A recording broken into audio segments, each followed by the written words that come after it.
Hey family, welcome back to Two Bald Guys with Glasses, and my name is James. I'm Hanale. Hey, there's just something going on today. It's something very different, right? Yeah. Where are we at? Yeah. We are in Sergio Pena's Jiu-Jitsu. Nice. And we're going to have an opportunity to speak with Eduardo Duda Penha. Let's go. An amazing young man. He's got a fight coming up here in February 20th. And we just want to talk about his fight and his preparations and everything that is going I on. like that. You know, I got a little scratched up from training today, but it's okay. You know, we get to film right inside here. Let's so I'm do it. excited for this. Yeah, let's go. Yeah. Hey guys, stay tuned.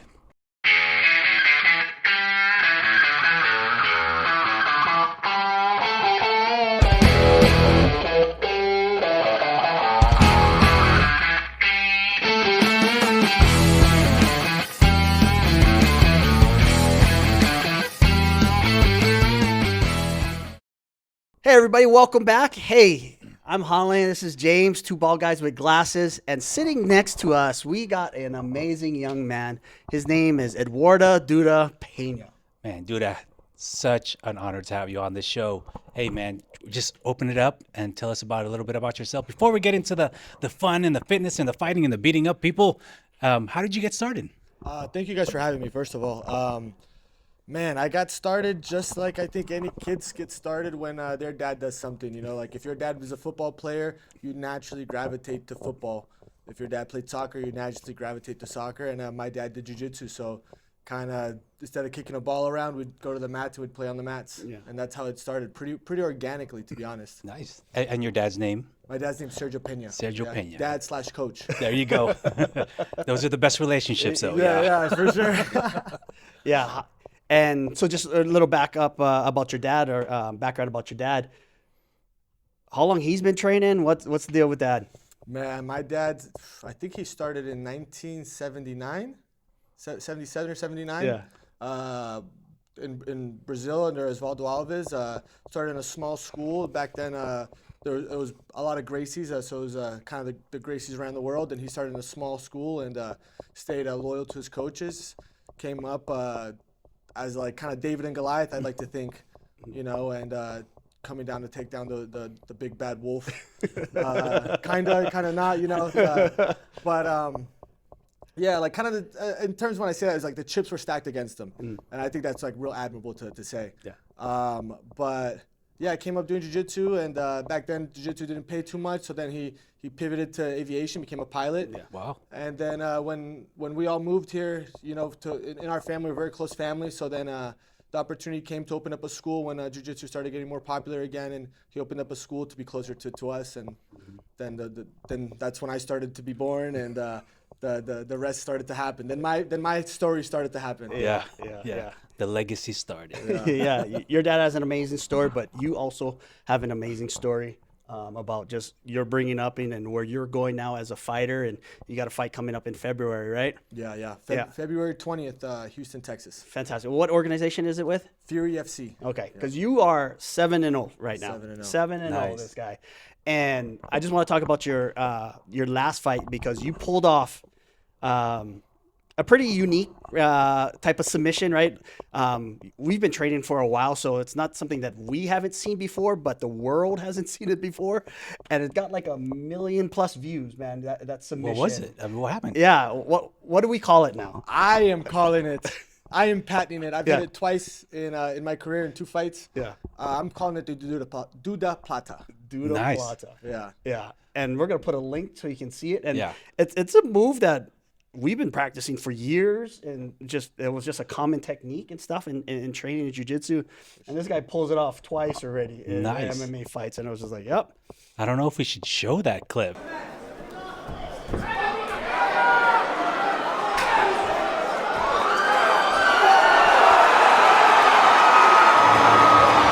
He's got a fight coming up now. No, I think he can stop it. But yeah, that was an amazing fight because none of your fights went very long, huh? No, I'm thankful. I'm thankful to be in and out. We get paid for the fight, not for how long we're in. How it, long? you know, Yeah, so, yeah. I'm thankful to be in and out. Yeah, and Yeah. so I'm excited for this next fight that's coming up too. So All right, so Duda, before all these lights, before this cage, before the tap outs and the submissions, who was Duda before fighting?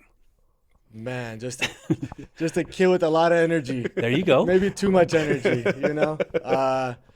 That's it. You know, I'd come to the mats to play, and then I'd go home, hang out with my friends. Very, very normal upbringing, very normal life. Yeah. Nothing too crazy. Tried all sports, tried everything.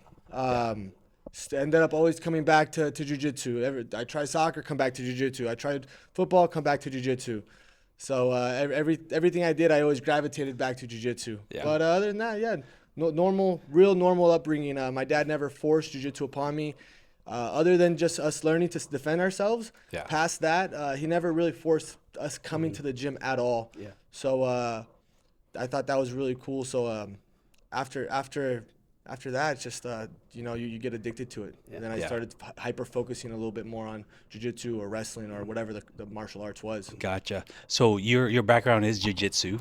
So you never saw yourself actually fighting in MMA, correct? Man, like I say, everything happened so organically, but not even too long ago, over COVID, everybody's stuck in their homes. We started looking through old bins, Yeah. and my mom starts pulling out old second grade flyers, old kindergarten stuff, and from when I was able to write, you always write down what you want to do when you grow up, whether it was be an astronaut, whether it was be whatever, your wildest dreams, when you're that age. And I had UFC fighter written down at a young age. Wow. To where I don't even remember, Nice.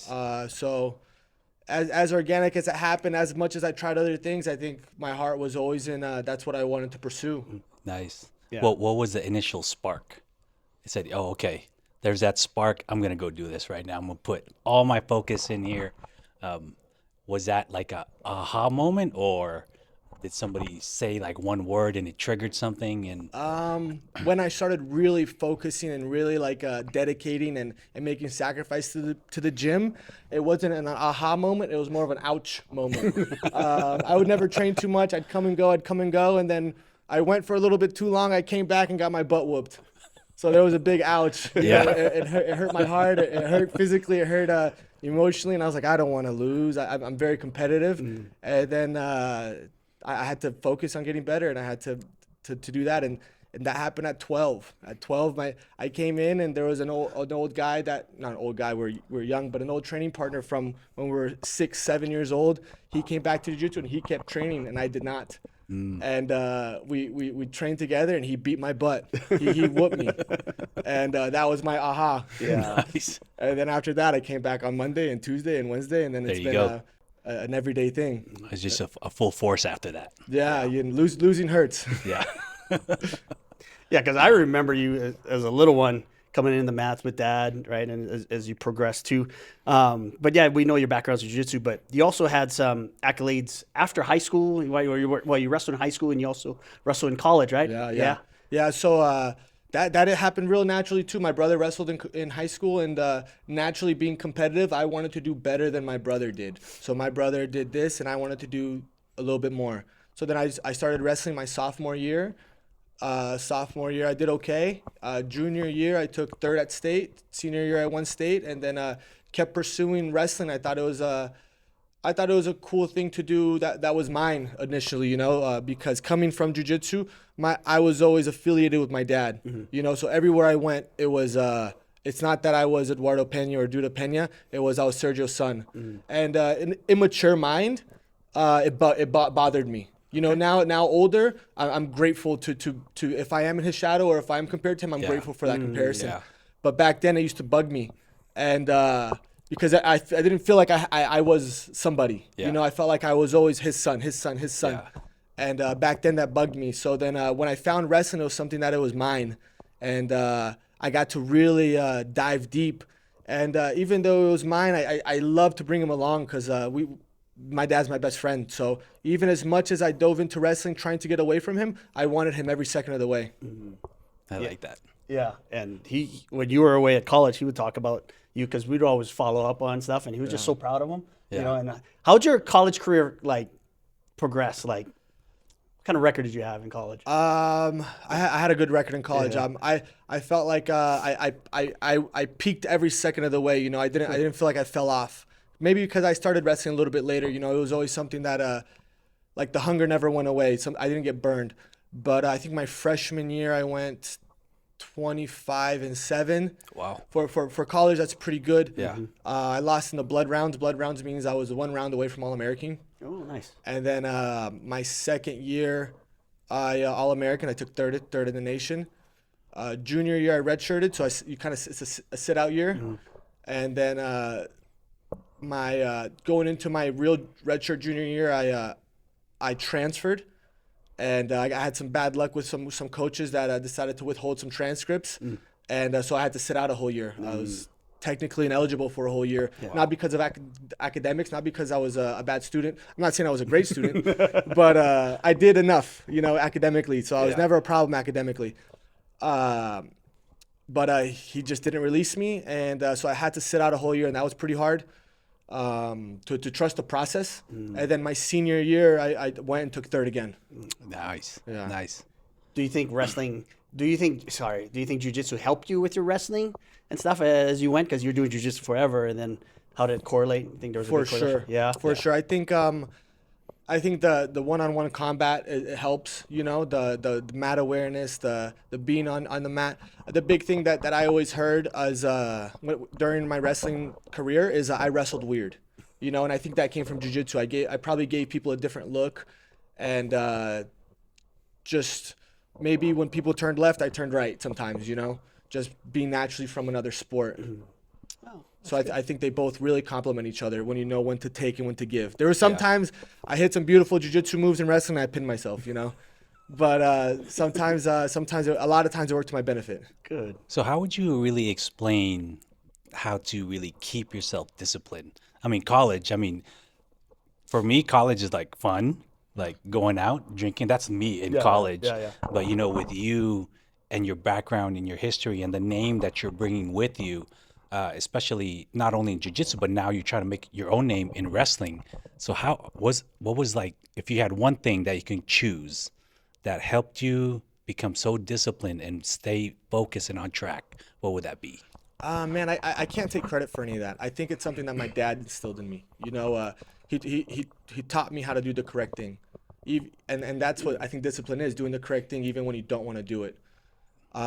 So even the days I didn't want to go run, we went running. The days I didn't want to eat, I wanted to eat garbage and be a kid, I ate healthier, and I made the good decisions in tournaments to eat correct. Not saying I didn't steer away and learn the hard way. Yeah. I definitely butted heads with him and try to do it my way, quickly find out that my way was wrong and jump back to giving him my ears, So so to answer your question, I think it's more my dad gave me that, my family gave me that to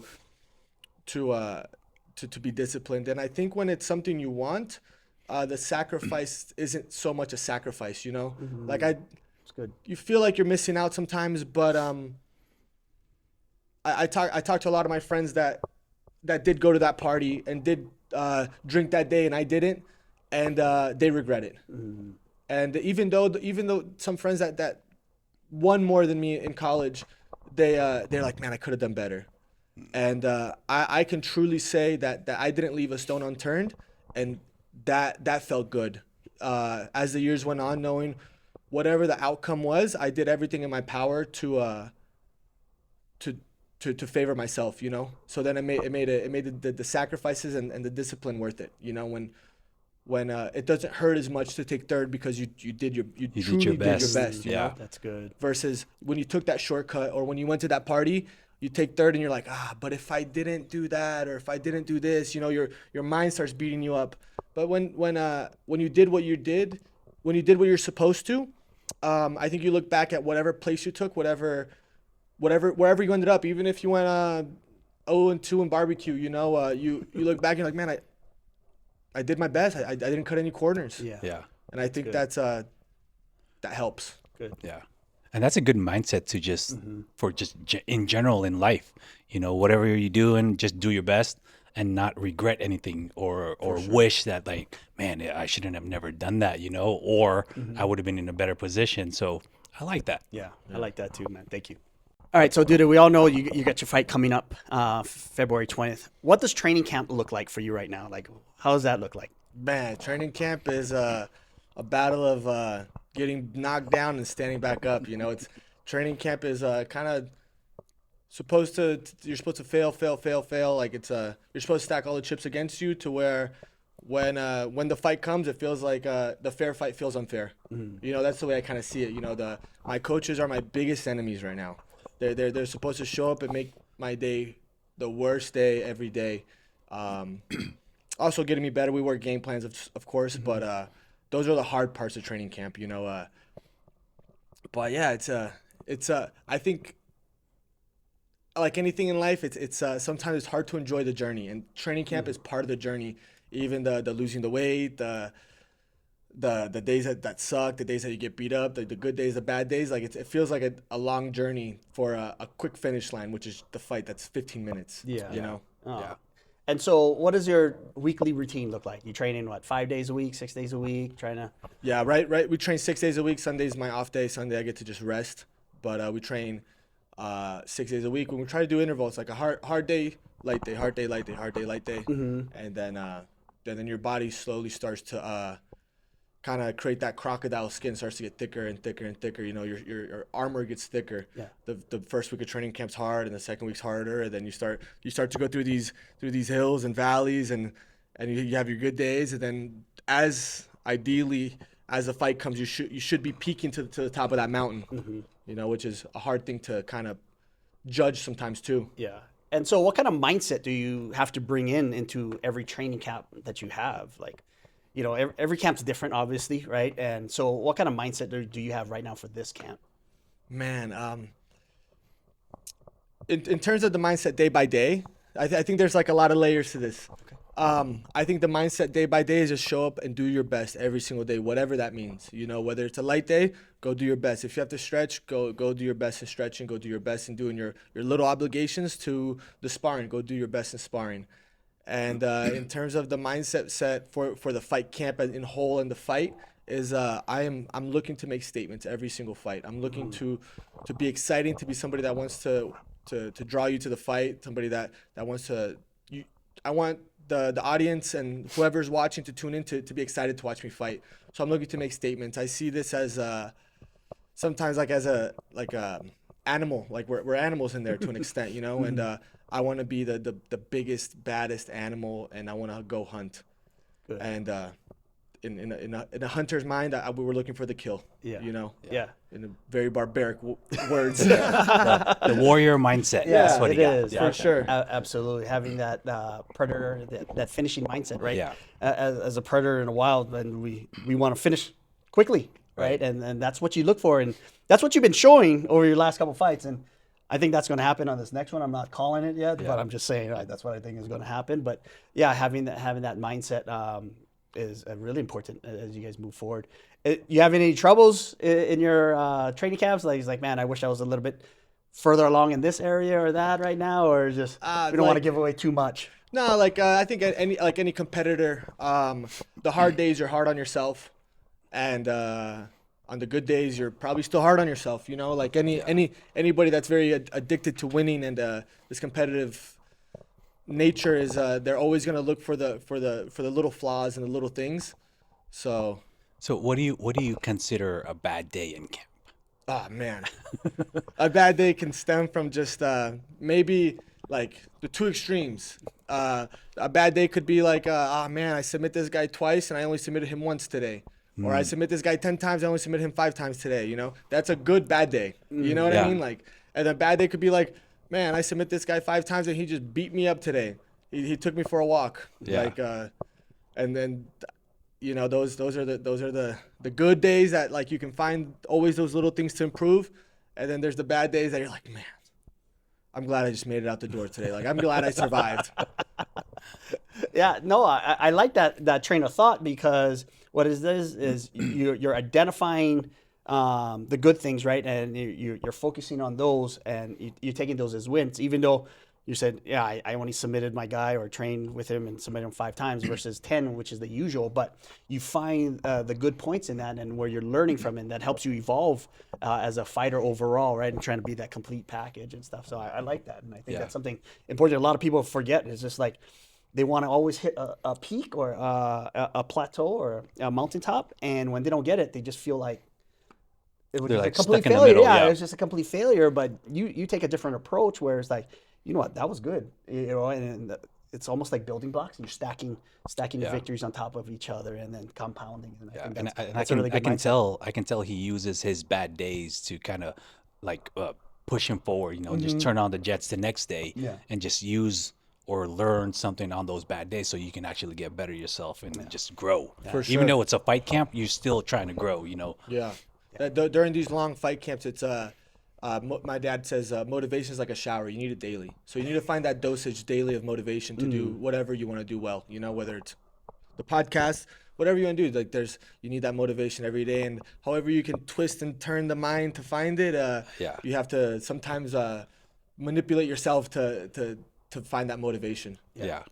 That discipline, right? That daily Discipline. discipline that you're starting with every day, just one after another, man. Right. Yeah, and I think that's a great way to success. That's a great way. And then that the discipline, like you said, and knowing that the other guy that you're facing wants to tear your head off. Yeah. So that's a big That's enough right drive there and sometimes, yeah. motivation, right? Yeah. Yeah. He won't though, but I'm just use that as motivation. Yeah, for sure. Yeah, this guy I'm fighting is very experienced, so I take all my opponents with all respect in the world and all, like, we say we want their first round finish, we want to go kill because we want that confidence, but I respect all my opponents and I truly treat them as a threat to me, you know. And this guy's the real deal, and he's experienced. He's got 4 or 5 times the experience I have in the cage, and I respect that, and I'm taking him as serious as I can, you know. All right, Duda, let's talk about ring time. You know, during a fight, like share with the viewers right now that last round, that last minute where it's hard to breathe, it's hard to move, everything hurts, it's painful. What drives you to finish the fight? I think it goes back to kind of what I was saying. Like, if you I create this mindset of I'm an animal in there, and I have to go eat. I have to go finish my prey, and whether that's the first round, the third round, from bell to bell, I'm looking to hunt and to finish. You know, and that doesn't change if I'm tired, if I'm wounded, if I'm whatever. The mindset stays the same. The mind has to be bulletproof in there. You know, the pain. Everything hurts in there. When you hit somebody, it hurts. When you get hit, it hurts. When the cage hurts. Everything hurts. But you have to. Your mind has to be bulletproof in there because everything hurts, and you have to keep that same mindset to go finish, whether you're wounded, whether you're losing, whether you're winning. That's a mindset that you start and end with. You know. Yeah. So training camp, it's as important to train your mind as your physical, right? For sure, yeah. Every training session is an opportunity to train the body and the mind. You know, the last round in training, if you create a habit to go easy, your habits are going to show in the fight. So that last round, the last time on the bag, the last whatever, when you're tired and the bad angel and the good angel are fighting in your head. Oh no, just take it easy. Just take this round off, coast. And you have to listen to the good angel. You have to feed the good wolf. You know, you have to keep that mindset because that's what you're practicing for the fight. It's not, you can't just practice one way and be like, but when I'm in there, I'll do better. That's not gonna happen. Yeah. You know, we are creatures of habits, and if we create a bad habit, we're gonna keep feeding that bad habit, whether we like it or not. I think. Right. Nice. Yeah, I like the good angel. Hey, I example. get those every day. I usually go to the other side. Yeah, I'll just take it off. So that's good for you. You know, yeah, you have 7 fights. You have any nerves before any of those fights? Every fight. Every fight? Like, Every fight. What do you think as you're walking, right? Your music comes on, you're walking down, get ready, okay, what's in your mind? What are you thinking about? Man, it really shifts every fight. Every fight, you feel different nerves, different. It's a different experience every fight, as it should be, I think. But I think you just try to stay centered, try to stay calm. Everybody's gonna feel nervous. You're in boxers, kind of in your shorts with another grown man in there trying to tear each other's head off. There's gonna be nerves in front of your family, in front of your friends. Everybody's tuning in. You've been promoting this fight. You've been talking about this fight. So nerves are always gonna be a thing, you know. But my dad's big on analogies. So he gave me this analogy that helped me with nerves. In terms of competition, is when a lion goes to hunt and he feels nervous, it helps him smell better. It helps him hear better, helps him run a little faster, helps him react a little faster, and that's what I try to do. I try to feed my healthy nerves. I try not to let my nerves overcome me, and I think it's not as easier said than done. I think a lot of it comes from just repetition. When I started in jiu-jitsu, I would get so nervous, like an unhealthy nervous, and just doing it over and over and over and over and over and over again. I learned how to deal with my nerves. I think just like any situation, the more you throw yourself in there, the more healthy you can deal with it. Just like if you throw yourself in a swimming pool, first day sucks. The first day feels like you're going crazy. The second day's a little better. Third day's a little better. Next day you're backstroking in the swimming pool, no worries with your friends. So the more we dive into this, to what makes us uncomfortable, and we learn more about ourselves and our nerves, and we know what to feed and what to push aside. Oh, I like that. I do too. God dang. That's good stuff, man. Good. So I know you say each fight is different, right? Each camp is different. Each fight is a different preparation. How would you differentiate that? Like what mode do you go to physically and mentally? Like, what do you look at? Do you look at your opponent's character, the opponent's style? Is it just how you feel during this fight? Like, what differentiates that? Yeah, exactly. Like sometimes you go into a fight hurt, and that's sometimes you got to play hurt, and that sucks. So that plays into your mind. Sometimes your opponent is a dangerous guy in the first round, and that's something to be really careful with. Sometimes you have a bad diet, and because we cut weight and we have to refuel. Sometimes you don't refuel properly, or your body doesn't adjust properly, and you show up on fight day, you have no legs. I have this one story where my fight in New York, I fought a guy named Jessen Ramschrot. This was before I had a nutritionist, so I was doing things kind of to the best of our knowledge. And I refueled the way I thought. Stubborn. Didn't listen to my dad. Didn't listen to my other coach Steve, and I refueled like a dummy. And the fight time came around. We started warming up, and I had no legs. I felt like I was stuck in the mud, and it's the worst feeling ever when you feel like you have to compete and you don't feel ready to compete. 100%. So backstage. I just started laughing out of nervousness, like when like you probably yell at your kid and maybe they smile or they giggle because they're so nervous. Yeah, that's how I felt like in the situation. I just kind of started laughing. I was like, man, well, we're gonna go out there, like we said, we got to hunt, whether we got a tummy ache or we got no legs or we're wounded, whatever. So laughing backstage, and then once the bell rings, things starts happening, and you gotta adjust, just like anything in life. Things happen in life and you have to adjust. So sometimes in life you get a little bit longer. Sometimes in the cage you have to adjust within seconds. So I think that's the big thing. It's a little bit more what's the word I'm looking for? A little bit more intense. Yeah. Because of the situation, but you still have to adjust. Intense isn't the right word. It's a little bit more. There's a little bit more pressure. It feels like. Okay. But you have to adjust, and I had to go from thinking I was going to feel great, I was going to feel like I could bounce off the walls, and I was going to piece this guy up, to I can't move. I feel like I'm stuck in the mud. I have no wind. I have no gas tank. I'm exhausted. And you have to adjust, and you got to keep that mindset. And going back to what we said, I think training that mindset helps when everything is telling you no, the mind's telling you yes, and you go back to even though I was dead tired, I created good habits, and I found the finish just from, I think, doing the correct thing every day. Wow. I like that. Mind is stronger than your body. Yeah. Big time. You made that adjustment because you still won, Yeah. right? You found the finish on that when you think you did it. So did that fight last long, or? That fight lasted longer than I would have liked. That one went to the third round, lasted way longer than I would have liked. Yeah.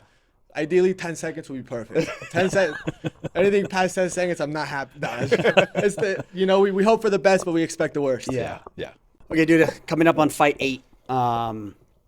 But in your entire career, whether it be wrestling in college, you're fighting now, like who's been in your corner the whole time? Man, the same guy that's been in my corner throughout my whole life, through the very beginning, through a girl broke up with me, whatever, you know. The same guy's been in my corner the whole time, you know. That's my dad. That's Sergio Penha. And the other guy in my corner, he's known me just like Jason. He's known me since I was like maybe 10. Steve Cantwell. So my corner is my family. You know, I have Steve that's like a brother to me, and I have my dad who is my dad. So I feel like I have my family behind me, and that means a lot when you're fighting for more than yourself too. You know. That's good. Yeah. So with those two people in your corner all the time, do you think it's important to, like, for future fighters, or there's fighters that's tuning in right now, is it always important to have that one person or a pair of people in your corner that is more than outside of your training camp, do you think? I think just like anything in life, you know, we each have our own recipes to life, you know. So some people, they can have different cornermen every time, and that works good for them. And some people need the same guy or need somebody to rely on that they have a good, strong relationship with. And I don't think there's a correct recipe in life, and I don't think there's a correct recipe in fighting. You know, we all have our own recipe, and it works for some and it doesn't work for others. And yeah, some people run a ton and some people don't hate running, you Yeah. know, and they still perform great. And I just think it goes back to the recipe thing, you know, some people need this, some people need that. Yeah. And that's why it's a recipe. You can change it, and just depending on the taste. Yeah. Somebody likes some spice, somebody likes some sweet, you know. No. All right. So, you know, your fight career, you're on an upward trajectory and stuff, but 10, 15 years from now, when it's all over, like, what do you want to be remembered for in your fight game? Man, it's a loaded question. I feel like, you know, it goes has like a lot of layers too. In a simple form, I'd like to leave my footprints in the sport. You know, I feel like both my coaches, my dad having a great career in jiu-jitsu, he left his footprints in the sport. My other coach, Steve Cantwell, he was the last WEC champion. He left his footprints in the sports, and I don't know what type of footprint I will leave. You know, I don't know where that'll go, but I wanna leave my footprint in the sport. I would like no stone to be unturned. You know, when all said is done, I like to be satisfied with what I did. You know, that I didn't cut any corners, that I gave it my all, and yeah, I want to remember for going out there and being a fighter, being the best fighter that in history. You know, that's I think what everybody chases. You know, you gotta somewhat have like a delusional goal. You know, to make it, and I want to be the best ever, and I want to never lose, and I want to be remembered forever, and all that. I want to be a champion, and aside all that, I just don't want to have any regrets within myself, you know. And I want to be, yeah.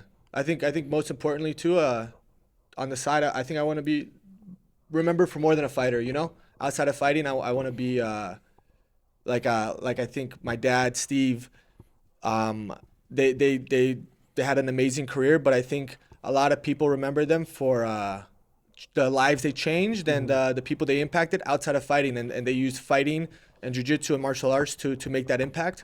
And I think that would be really cool. I think that would be really cool to keep passing this torch on. Yeah. I like that. I like how you said that you want to make an impact outside of the cage and outside of the gym. Believe it or not, people do remember things that happen behind closed doors, or, you know, sure. behind the scenes, right? So the way you're talking about your dad and your friend Steve, keeping that legacy and pushing that legacy as a goal of yours, I think that's awesome. Yeah. Yeah. Yeah. You're definitely already making a footprint, but I just think when it's all said and done, the impression that's going to be on the sport, it's going to be deep. You know what I mean? And so your footprint's all over the place, but the depth of your impression from your feet, man, it's going to be deep and it's going to be long lasting. I think the right people is going to see the right footprints. Yeah. And then the right people are going to be attracted to you. So, you know, so I truly believe that God has made you specifically for somebody else. And that's going to lead to my next question. That there's young fighters that's tuning in right now on the same road that you started in, and has the same goals as you. What do you want them to hear? Buckle up. It's a long journey. It's a hard journey. It's not gonna go the way you think. It's not gonna go the way you want. It's and kind of tying into this podcast. I wasn't a super religious guy, But over the years, I have been going to church, and I have been finding myself being more religious. And I think that's what it is. It's not your time. It's in God's time. And Amen.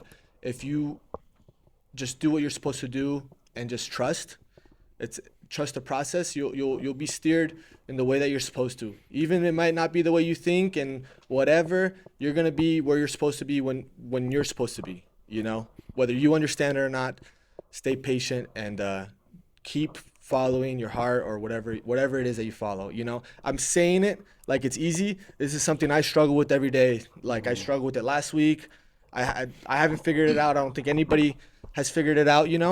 But it's I just trust. I think just trust.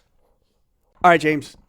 That was a great conversation with this young man. loved it. I loved it. I love it too. And Duda, thank you so much for just your wisdom and insight as a young man, right? And like I've literally known him since he was like 5 or 6. And you've grown up to an amazing young man. And I love you and your family. You guys have just been like my second family. So thank you for taking the time. And we look forward to your fight. So, hey, here's your opportunity, man. Okay, promote your fight. Where can people find you online, all that kind of stuff? Yeah, thank you guys first for having me. I appreciate the conversation, the time. I'm fighting February 20th on Fury FC. You can watch it live on UFC Fight Pass, or you can show up in person. It's at the Bayou Center. You can find me at Eduardo Penha on Instagram. Follow the journey, the ups and downs, sideways in every way possible. Tune in. Yeah. Well, thank you for being on this episode. It's a real honor, and I'm a fan. I'm a fan. I like your journey. I like where you're going. I like your discipline. I just like everything about you. So, guys, before we end, man, follow this man. Yeah. Watch his YouTube videos. Go on his Instagram. And February 20th, if you don't have cable, you better find a way to stream it in. Good. Definitely. Yeah, and family, we're going to put a link to all that stuff that he mentioned so you can easily find them. But I really appreciate it, Duda. Thank you so much, man. That was fun, man. Thank you. Got any last words for anybody out there? Thank you for having me. I hope you guys enjoyed the conversation. Thank you guys for your time and for putting this together. Amen. Amen. All right, everybody. God bless you. God keep you. May his face shine upon you. May he be gracious to you. May he turn his face towards you and give you peace. God bless you guys. Bye-bye. See you guys. Later.